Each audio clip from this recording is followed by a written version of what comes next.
What up, Frugal Babes, Frugal Bobs? It is your girl, Krazykerins. What is going on, y'all? Are you excited to see my yearly budget planning worksheet, Excel sheet, spreadsheet, whatever you want to call it?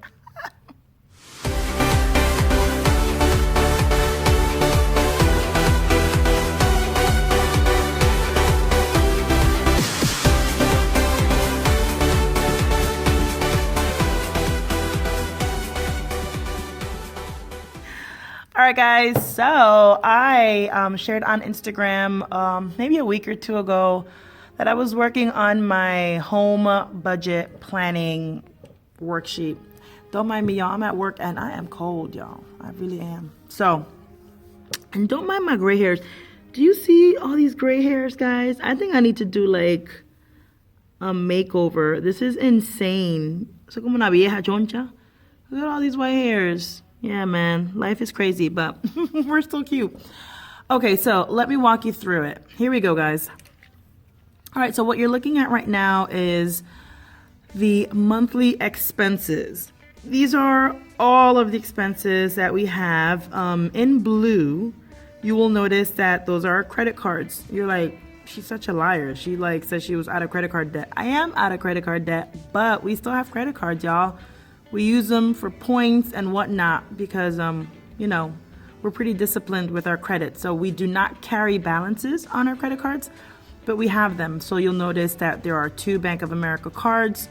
I have a Best Buy, Central Jersey, whatever, credit union. I have PayPal for business expenses, and I have a Walmart card. You should totally check out my Walmart vlog. Those are all our cards.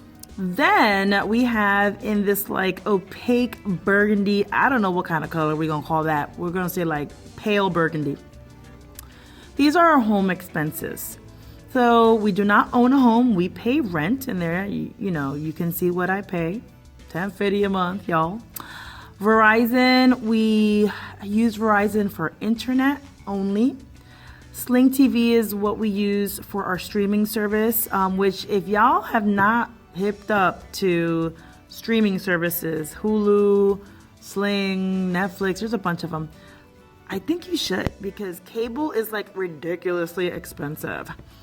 Then we have Netflix, PSE&G, renters insurance, and our phones, AT&T. Right now, my husband and I made a decision that we are on not a no spending type of thing. I don't even know what they call like a spending freeze. We're not in that, but we did cut our TV. So we are not paying for Sling TV as of right now or Netflix. We have a Roku, and so literally we're like just going through our Roku and checking out whatever we can get for free. We also have Amazon Prime, and that was a mistake. My husband got the trial and forgot to cancel it, so now it's with us. So we've been exploring Prime. So that is what we have. Okay, now this green loans, y'all, student loans and loans. I hate them. I have my student loans, which right now I pay a lot on. Maybe we'll have a vlog on that separately. My husband has his student loans that he manages. And then I have a pension loan from work from a few years ago that I am almost done paying off.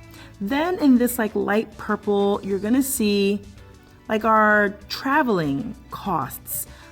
We have Easy Pass that we pay for. My husband's car is Sonic, my car is Gretchen, and then of course Geico is our car insurance carrier. Then in the green, we have education costs for our kids. My daughter and my son both have 529 plans. Those are college savings plans.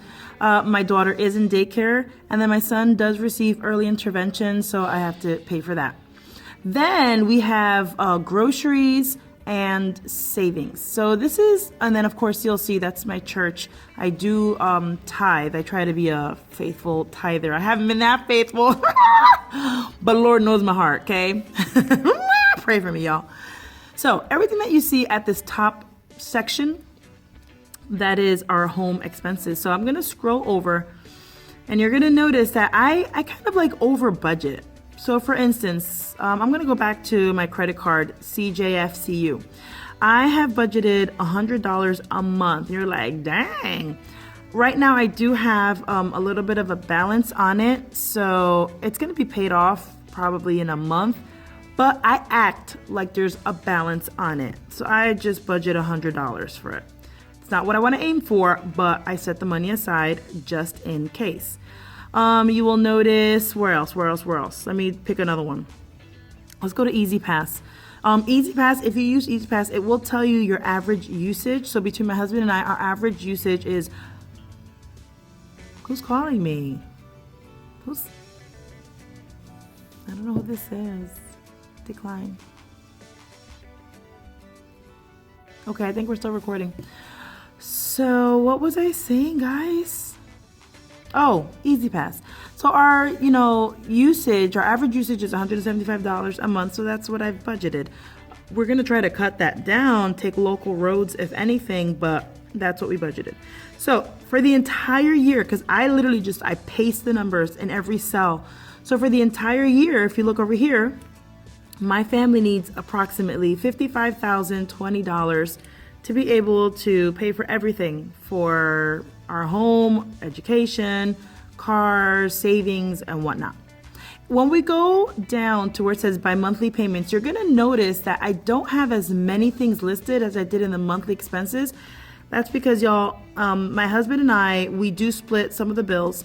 And so whatever he is taking care of, I don't incorporate it in the bi-monthly payments. I incorporate it in like the whole home expense, but not the bi-monthly ones. The bi-monthly is what I pay for. So I pay for daycare, I pay for intervention, I handle the rent, Verizon, the utilities. I handle a lot of it. And my husband pretty much handles anything else that you don't see. Blah, blah, blah. So yeah, so now what I do is because I get paid on the 15th and the 30th, then I put in my totals according to when I'm gonna pay them. When I actually do pay them, I will change it to the exact amount. So if I'm looking at the Verizon where it says $78, but I actually pay $77.62, I will put $77.62 so that at the end of the year, I can see exactly how much it is that I will need. Okay, so that's how I do it. Then I also track my debt. I have a debt tracker that I do by hand, but I also transfer that information over to my computer. And that's where I track my cars, savings, fast food. You guys know that I have an issue with fast food. So I treat my fast food debt as like my savings. So whatever I've spent on fast food, I have to pay it back to myself and deposit it into my savings. That's kind of what I'm doing. And then this year in 2020, I'm going to start tracking my pension loan since I am very close to paying it off. So I really want to track those numbers. And then on the bottom, because I'm really obsessed with my credit score, I will track everything. Now, I only track TransUnion and Equifax because that's what comes with Credit Karma.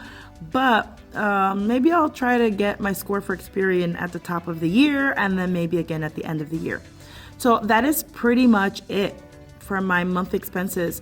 Like I said, I do track by hand. I think that it's important to feel the paper and the pen, to feel the book in your hands or your notebook, whatever it is, which I've got a really awesome announcement coming out really, really soon. Stay tuned for that. So I like to spend time updating my spreadsheet and filling in my numbers on my debt tracker. So listen, if anybody's interested in this digital spreadsheet, comment below. Give me your email and I will definitely send this to you. Maybe I'll create like a Google Drive link and I'll just put the link below and then you can just access it that way. We'll figure it out. But if you want it, y'all, I am here to share the wealth, okay? I love you guys. Thank you so much for watching. Give it a thumbs up. Subscribe, comment, tell me if you want this spreadsheet. Tell me how you're going to track your debt in 2020. And I will see y'all next time. Love you. Hey.